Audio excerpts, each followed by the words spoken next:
Sa unang tingin ay mukha silang isang perpektong mag-asawa. Sila ay masaya, sweet at tila walang anumang problema sa kanilang buhay. Sa isang litratong ipinost sa social media, makikita silang magkasama sa isang mamahaling hotel malapit sa Lake Lucerne sa bansang Switzerland. Dito ay makikitang mahigpit na nakaakbay ang asawang lalaki habang nakangiti ng buong saya ang babae at sa ilalim ng larawan ay nakalagay ang caption na "Romantic Getaway with My Love". Ilang minuto lamang ang lumipas ay agad itong dinagsa ng papuri at paghanga mula sa mga tao. Marami ang nagsabing sila raw ang tunay na couple goals, perpekto para sa isa't isa at isang relasyong nakakainggit tingnan. Ngunit ang hindi alam ng lahat, ang litratong iyon ay nagtatago ang isang masakit at nakakatakot na katotohanan. Habang papunta sila sa hotel na iyon, malamig na sinabi ng lalaki na hindi na siya makapaghintay na magsimula ng away nila para magkaroon siya ng dahilan na umuwi agad. At habang kumakain pa sila ng hapunan sa isang restaurant, panay ang panlalait niya sa ibang magkasintahang naroon na para bang wala siyang pakialam sa nararamdaman ng babaeng kasama niya. Nang pakiusapan siya ng kanyang asawa na tigilan na ang ginagawa niya, bigla siyang sumabog sa galit at sinabi na wala itong karapatang diktahan kung ano ang dapat niyang sabihin. Hindi nagtagal, iniwan niya ang babae na mag-isang magdamag sa hotel habang ito'y umiiyak at pilit na inuunawa kung paano nauwi sa ganoon ang kanilang gabi.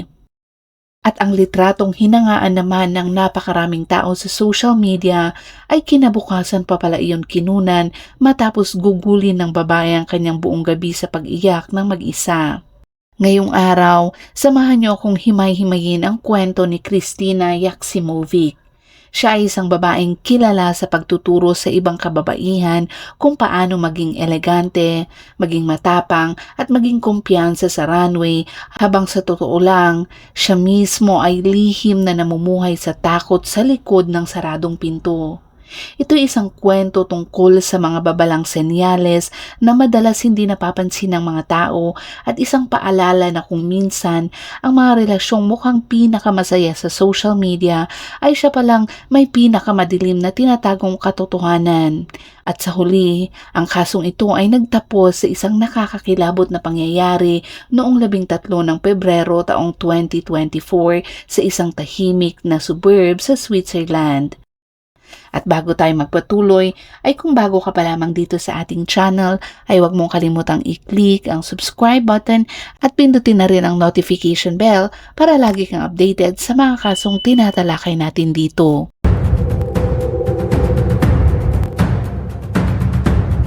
Krimen X-Files. Kung i-scroll mo ang social media ni Kristina Yaximovic, makikita mo agad ang imahe ng isang babae na parang nasa kanya na nga ang lahat.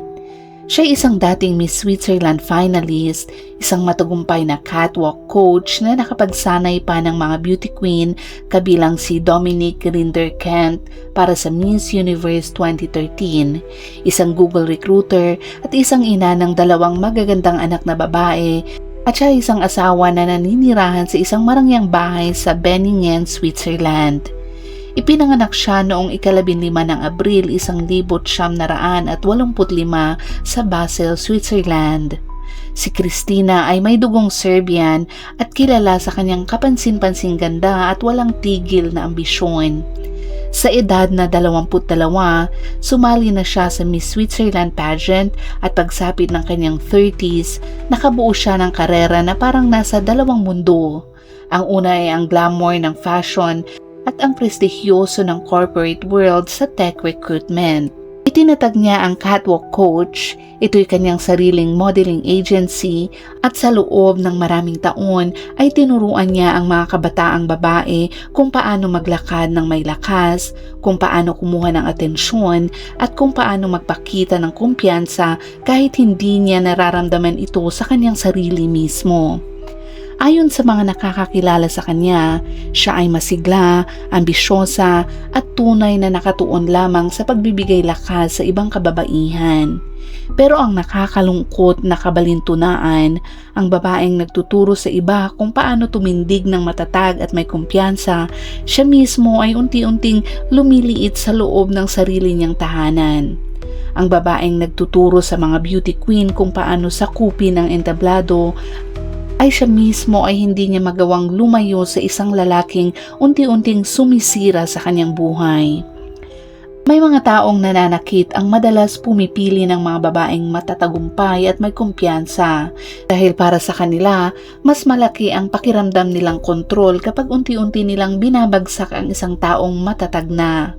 Kaya kung mapapansin mong ang isang tao dati ay palakaibigan at masigla ay biglang nagiging tahimik at palayo sa iba, mahalagang bigyan iyon ng pansin.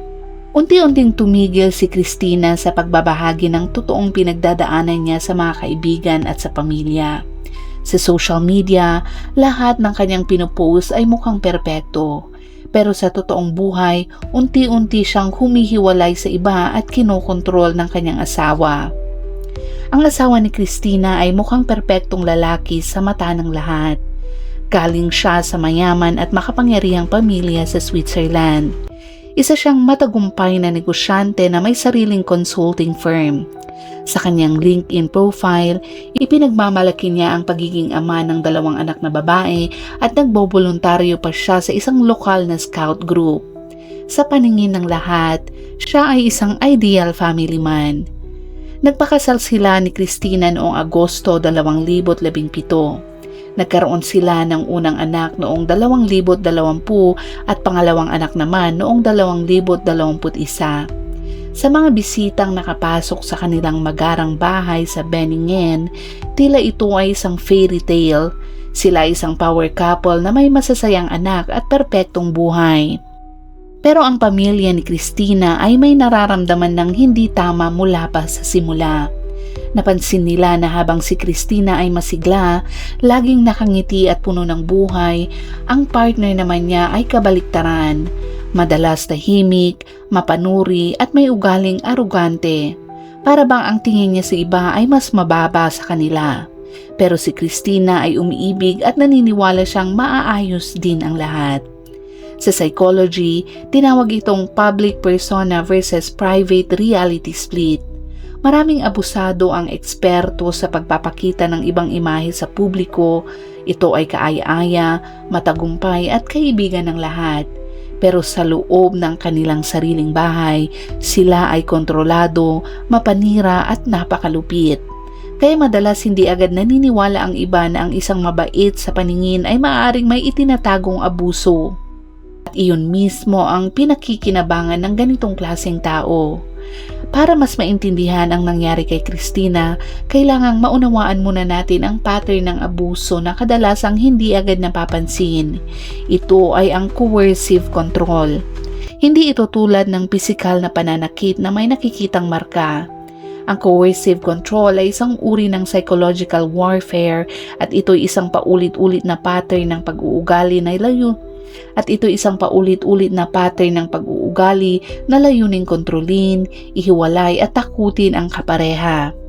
Matapos ang pagkamatay ni Christina, sumailalim ang kanyang asawa sa psychiatric evaluation at ang resulta ay nakakapangilabot.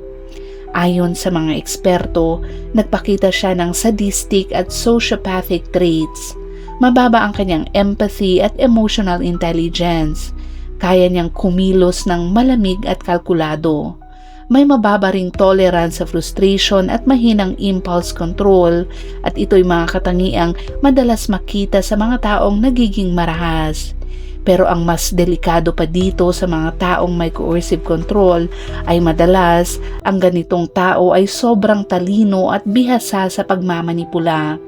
Alam na alam ng asawa ni Christina Yaximovic kung paano niya ipapakita ang kanyang sarili sa mundo.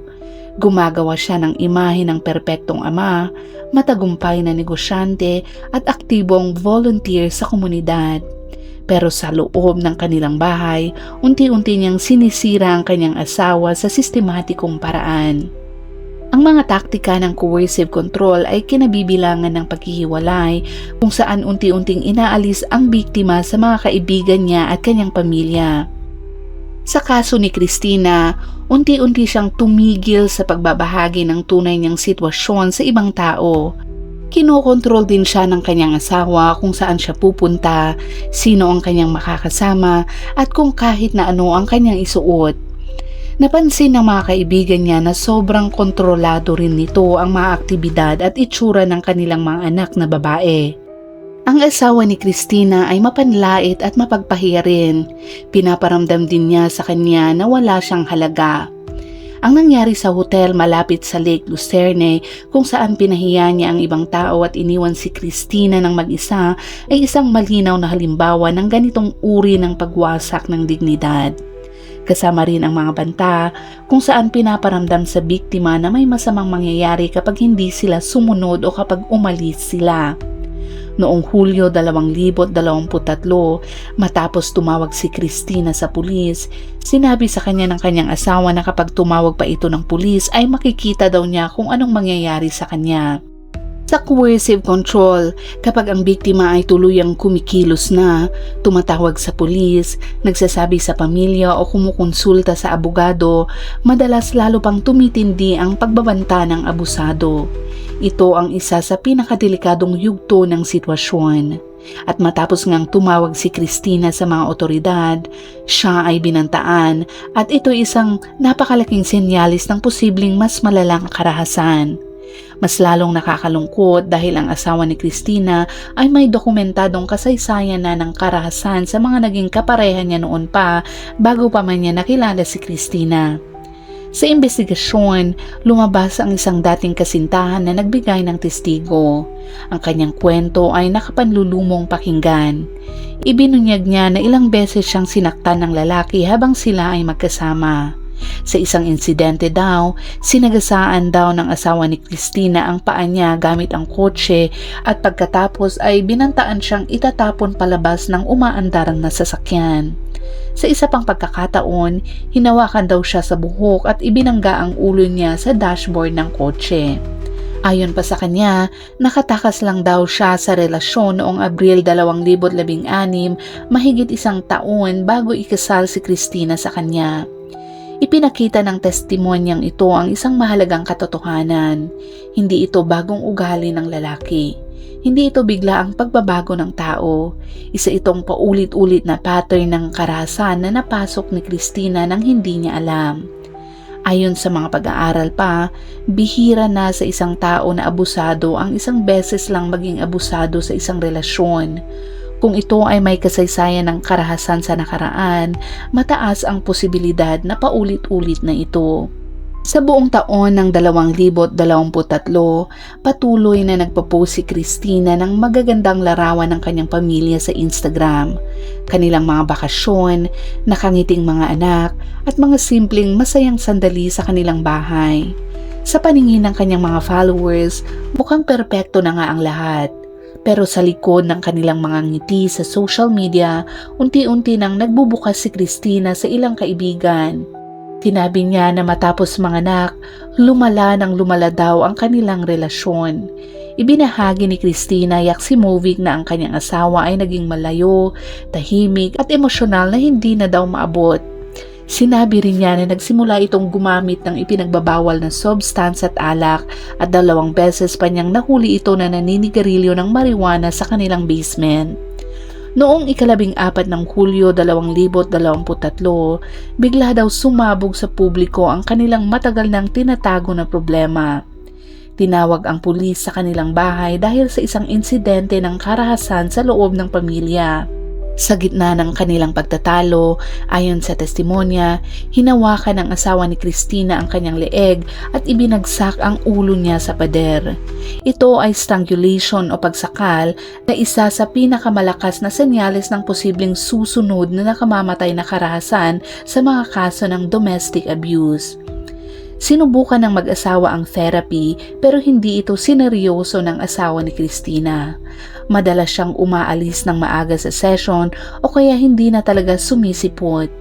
Sa puntong iyon, nakipag-ugnayan na si Christina sa isang abogado para sa diborsyo.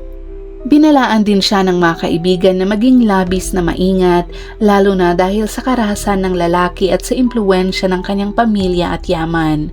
Ayon sa mga pag-aaral, ang mga biktima na nasakal na ng kanilang mga partner ay 750% na may mas mataas ang tsansa na mapatay ng parehong taong iyon.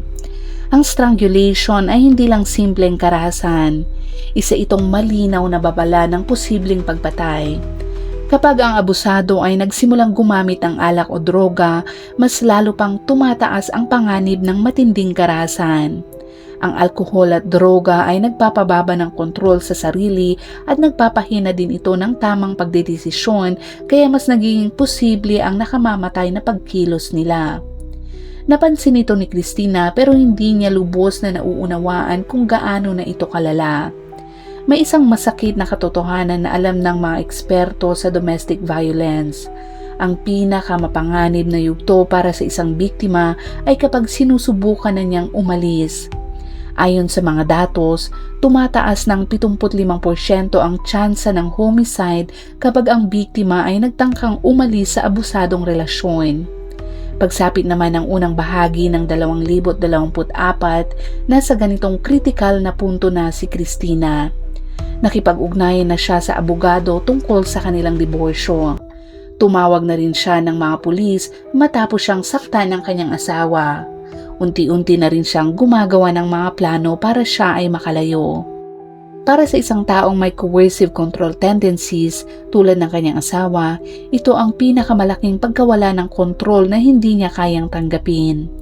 Ayon sa mga kaibigan, sobrang obsessed ang lalaki sa imahe niya sa publiko at sa ideya ng perpektong pamilya.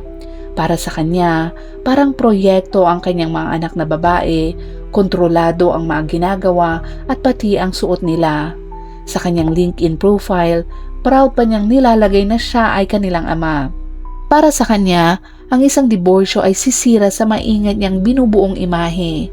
Ilalantad siya bilang isang taong nabigo sa kanyang sariling pamilya. At para sa isang taong may narcissistic at sociopathic traits, ang ganitong uri ng pagkakalantad ay hindi niya kayang tanggapin. Kapag ang isang abusado ay mas iniisip kung paano siya nakikita ng iba kaysa sa kapakanan ng kanyang pamilya, isa itong seryosong babala.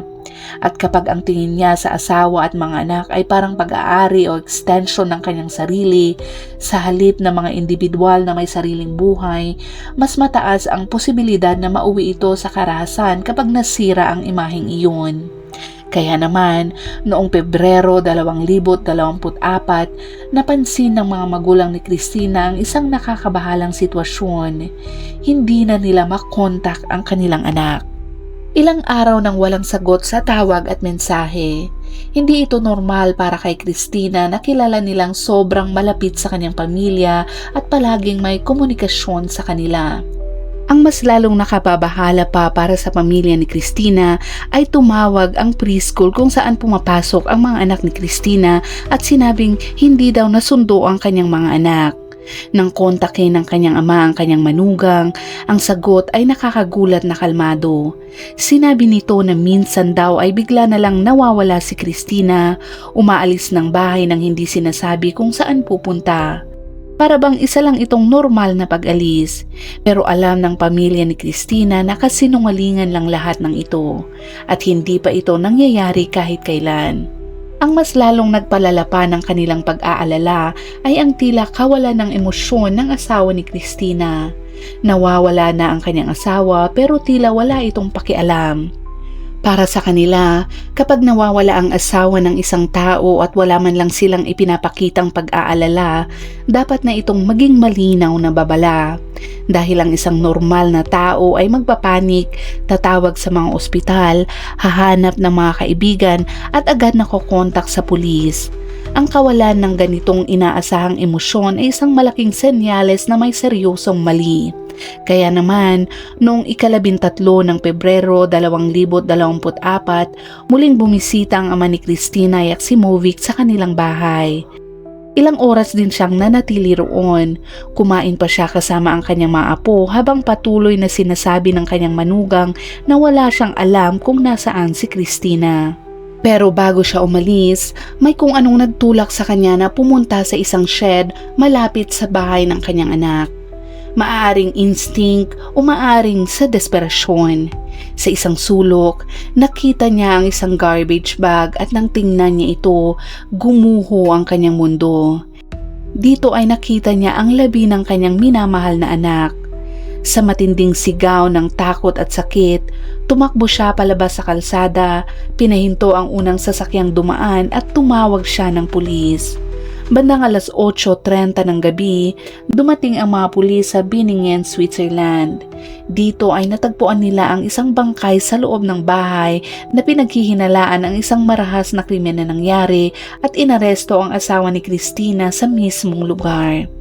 Sa mga sumunod na buwan, unti-unting lumabas ang kabuuang katotohanan ng krimen na mas nakakatakot pa kaysa sa inakala ng nakararami. Ayon sa Swiss media reports base sa mga paglilitis sa korte, si Christina ay sinakal. Parehong paraan na ginamit ng kanyang asawa noong siya ay inatake noong Hulyo 2023. Pero ang nakakagimbal ay hindi doon nagtapos ang krimen. Kinasuhan siya ng prosecutors ng disturbing the peace of the dead, isang legal na termino para sa paglapastangan sa isang bangkay. Ayon sa mga investigasyon, pinutol ng kanyang asawa ang katawan ni Christina at sinubukang itago ang kanyang mga labi. Iginiit din ng prosecution na ang mga paraan at gamit na ginamit ay nagpakita ng planado at matinding galit nito sa biktima. Isang nakakagulat na detalye sa investigasyon ang lumabas dahil habang sinasabing tinatago niya ang krimen, natuklasan na nanonood pa siya ng YouTube video sa kanyang cellphone. Hindi ito kilos ng taong nasa shock o nawala ng kontrol gaya ng kanyang sinasabi kalaunan. Ito ay kilos ng taong kalmadong naghihintay habang sistematikong sinisira ang ebidensya. Paulit-ulit ding nagbabago ang kanyang kwento. Una ay sinasabi niyang natagpuan lang niya si Christina at nataranta siya. Pagkatapos ay sinabi niyang self-defense lang daw yun pero tuluyang pinabulaanan ito ng forensic evidence. Noong Marso 2024 sa isang crime scene reconstruction, inamin niya ang pagpatay habang patuloy pa ring iginigiit na ito ay self-defense. Natuklasan din ng mga investigador na bumili siya ng mga partikular na gamit bago ang kanyang ginawang krimen. Sinabi niyang para ito sa kanyang scout group pero naniniwala ang mga prosecutors na bahagi ito ng kanyang planong matagal nang inihahanda. Ang psychiatric evaluation sa asawa ni Christina naman ay naglarawan ng isang mapanganib na personalidad. Ayon sa mga eksperto, lumalabas ang sadistic at sociopathic traits nito. Isang kombinasyon na nagpapaliwanag hindi lang ng karahasan kundi pati ng paraan ng pagtatago ng kanyang ginawang krimen. Sa praktikal na paliwanag, ang sadistic traits ay tumutukoy sa taong nakakaramdam ng kasiyahan sa pagpapahirap sa iba. Ito ang maaaring dahilan ng matagal ng pang-aabuso, panlalait, kontrol at takot na naranasan ni Christina. Para sa kanya, tila nagiging kasiyahan para sa kanya ang takot na nararamdaman ng biktima. Samantala, ang sociopathic traits ay tumutukoy naman sa kawalan ng empatiya, pagsisisi at tunay na emosyonal na koneksyon. Ito ang nagpapaliwanag kung paano niya nagawang patayin ang ina ng kanyang mga anak at pagkatapos ay kalmadong manood pa ng YouTube videos habang itinatago ang katawan. Ipinapaliwanag din nito kung paano niya nagawang magtanghalian kasama ang kanyang biyenan habang ang mga labi ng kanyang asawa ay nasa shed lang sa labas. Ang mababang kakayahan sa paghawak ng frustration kasama ang mahinang impulse control ay nagdulot na kapag si Christina Yaximovic ay nagsimulang gumawa ng hakbang para makaalis tulad ng pakikipagkonsulta sa abogado at pagtawag sa pulis, ang naging tugon ng lalaki ay matinding pagsabog ng karahasan imbis na pagtanggap. Ayon din sa prosecution, ang mga psikolohikal na katangiang ito kasama ang paraan ng pagkakagawa ng krimen at ang hirap na ginawa para itago ito pagkatapos ay nagpapakita ng matinding galit at planadong intensyon ng kriminal. At ang konklusyon ay malinaw at mabigat. Isa siyang mapanganib sa lahat ng tao sa paligid niya, kabilang na ang sarili niyang mga anak. Kaya naman, noong 10 ng Disyembre 2025, inanunsyo ng Basil Landcraft Public Prosecutor's Office na natapos na nila ang investigasyon at naisampa na ang formal na kaso laban sa kanya. Ang suspect na noon ay 43 na taong gulang ay nahaharap sa 2 kaso. Una ay murder sa ilalim ng Article 112 ng Swiss Criminal Code na nangangailangan ng partikular na walang pakundangang kilos at may parusang habang buhay na pagkakakulong o hindi bababa sa 10 taon. Pangalawa ay disturbing the peace of the dead sa ilalim ng Article 262 na may parusang hanggang 3 taon. Noong Setyembre 2024, tinanggihan ng Swiss Federal Supreme Court ang kanyang kahilingan na pansamantalang makalaya habang hinihintay ang paglilitis dahil sa bigat ng paratang at indikasyon ng posibleng mental illness. Hanggang ngayon, nananatili siya sa security detention. Ayon sa kanyang mga abogado, plano nilang igiit ang hindi guilty dahil daw ito sa mental illness niya. Sa ilalim ng batas ng Switzerland, maaari itong magresulta sa mas mababang parusa. May pangamba rin na dahil sa yaman at impluwensya ng kanilang pamilya, sa kanyang kakayahan sa manipulasyon, posibleng makakuha siya ng maagang kalayaan dahil sa good behavior. Sa ngayon ay wala pang itinakdang petsa ng kanyang paglilitis, pero ang tunay na biktima ng trahedyang ito ay hindi lang si Christina. Ang kanyang 2 anak na babae, edad 4 at 3 taong gulang noon, ay nawalan ng lahat. Pinatay ang kanilang ina, nakulong ang kanilang ama at kinailangan nilang umalis sa kanilang bahay at tumira sa mga lolo't lola sa panig ng kanilang ina. Ang mga child psychologist naman ay patuloy na tinutulungan ang mga bata mula pa noong pagkamatay ng kanilang ina. Sa araw ng libing ni Christina, sinabi sa kanila na natutulog lang ang kanilang ina at hindi na babalik. Habang lumalaki sila, darating ang panahon na malalaman nila ang buong katotohanan na ang kanilang sariling ama ay pinatay ang kanilang sariling ina. Isang katotohanan na hindi dapat pasanin ng kahit sinong bata. Ang mga kaibigan naman ni Christina ay nakaramdam din ng matinding pagsisisi. Iniisip nila kung may nagawa pa sana silang iba, kung mas napansin nila ang mga palatandaan, kung mas pinilit nilang tulungan siya bago pahuli ang lahat, ay maaaring hindi yun nangyari sa kanya.